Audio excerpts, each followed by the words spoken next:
அதாவது இது வந்து தமிழ்நாட்டை பொறுத்த வரைக்கும் காங்கிரஸ் கட்சிக்கு இது ஒரு பெரிய திசை திருப்பு. உங்க எல்லாருக்குமே தெரியும், 60 ஆண்டுக்கு அப்புறம் நாங்கள் ஆட்சியில் உள்ளோம். அது மட்டுமல்ல, புதிய மாவட்ட தலைவர்கள் தேர்ந்தெடுக்கப்பட்டுள்ளார்கள். அவங்களுக்கு 10 நாள் பயிற்சி முகாம். திரு ராகுல் காந்தி அவர்களே வந்து கிட்டத்தட்ட 6 மணி நேரம் அவங்களோட இருந்தார். இதுலேயும் தெரியுது தமிழக காங்கிரஸில் ஒரு பெரிய ஒரு புத்துணர்ச்சியும். ராகுல் காந்தியை பொறுத்த வரைக்கும் அவர் ரொம்ப தெளிவாக இருக்கார். அடுத்த கோட்டை எங்களுது காங்கிரஸ் கட்சிக்கு தமிழ்நாடு தான், தமிழ்நாட்டில் தான் நாங்கள் கட்சியை பலப்படுத்தணும்னு. ரெண்டாவது அவர் என்ன சொன்னார், இப்போ இந்த தொகுதி மாற்ற மசோதா எடுத்துகிட்டு வருவாங்க இதில் பாராளுமன்றத்தில், அது வந்து தமிழ்நாட்டுக்கு துரோகம்.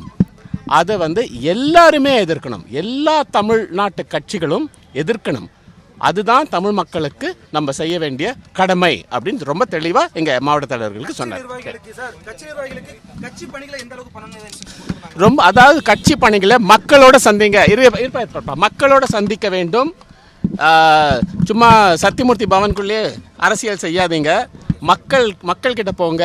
உள்ளாட்சி தேர்தல் வரப்போகுது, அதில் கவனம் செலுத்துங்க.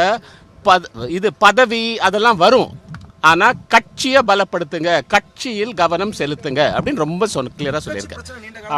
அவ்வளோதாங்க. நன்றிங்க, ரொம்ப நன்றி.